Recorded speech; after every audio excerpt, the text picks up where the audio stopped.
2025년부터 우리 일상을 180도 뒤바꿀 6가지 변화, 쉽고 빠르게 소개해드리겠습니다. 시간 없는 직장인들을 위해 고정 댓글에 한 페이지 글로 정리해두었으니 편하게 눈으로 읽으셔도 좋습니다. 자, 그럼 가장 놀라운 첫 번째 변화는 뭐였을까요? 은행에 맡긴 돈이 더 안전해집니다. 바로 예금 보호 한도가 5천만 원에서 1억 원으로 늘어난 것인데요.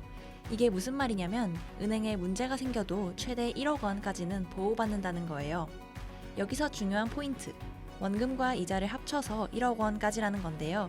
쉽게 풀어드리자면 9,500만 원을 넣고 이자로 500만 원이 붙으면 딱 1억 원이라 전액 보호됩니다. 그런데 1억 원을 넣었는데 이자로 200만 원이 붙었다? 그럼 200만 원은 보호를 못 받는 거예요. 이럴 땐 돈을 나눠 넣는 게 더 안전하겠죠? 맞벌이 부부들 주목! 신생아 특례대출 조건이 더 완화됐습니다. 아이를 낳은 가정이라면 집을 살 때 낮은 이자로 돈을 빌려주는 신생아 특례대출. 예전엔 부부가 연소득 1억 3천만 원 이하일 때만 가능했는데 이제는 2억 5천만 원 이하까지 받을 수 있게 되었어요.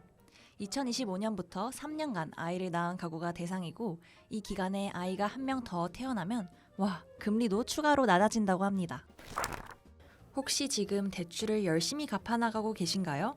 1월 중순부터 주택담보대출과 신용대출의 중도상환 수수료가 절반 수준으로 줄어듭니다. 중도상환 수수료는 대출을 갚기로 한 기간보다 빨리 갚을 때 내는 수수료를 말해요. 예를 들어 은행에서 돈을 빌릴 때 10년 동안 갚기로 했다고 해볼게요. 그런데 갑자기 돈이 생겨서 5년 만에 다 갚아버리면 은행 입장에서는 이 돈을 다른 곳에 투자하려고 했는데 예상이 틀어졌다라고 생각해요. 그래서 은행이 자기 손실을 메우기 위해 빨리 갚는 사람들에게 일종의 페널티 같은 수수료를 받는 거죠. 하지만 1월 중순부터는 이 수수료가 절반으로 줄어들어서 대출을 갚으려는 사람들의 부담이 훨씬 줄어들게 되었습니다. 1주택자라면 이번 변화 꼭 챙겨보세요. 이제 인구 감소 지역에서 공시가격 4억 원 이하의 집을 사면 추가로 집을 사더라도 세금 혜택을 받을 수 있습니다. 뿐만 아니라 비수도권 미분양 주택을 구매해도 종합부동산세와 양도소득세 공제를 받을 수 있다는데요. 쉽게 말해 세금 부담이 크게 줄어드는 거예요. 어떤 집이 조건에 맞을까? 어떻게 혜택을 받을 수 있을까? 궁금하다면 고정 댓글 링크에서 자세히 확인해보세요. 혹시 2025년부터 집을 팔 계획 있으신가요? 그렇다면 이번 기회 꼭 주목하세요. 정부가 주택거래시장 정상화를 위해 다주택자의 양도소득세 중과배제를 2026년 5월까지 연장하기로 했습니다. 원래 집이 두 채면 20%, 세 채 이상이면 30%의 추가 세금이 붙었지만 이 기간 동안에는 적용되지 않습니다. 다시 말해 집을 매도할 계획이 있다면 지금이 세금 부담을 크게 덜 수 있는 절호의 기회라는 거죠. 다만 이번 조치가 한시적으로 적용되니 빠르게 계획을 세우는 게 중요해 보입니다. 2025년 7월부터 대출이 더 까다로워집니다. 새롭게 시행되는 스트레스 DSR 3단계 때문인데요. 이 정책은 대출 한도를 정할 때 금리가 오를 가능성까지 100% 반영해서 계산합니다.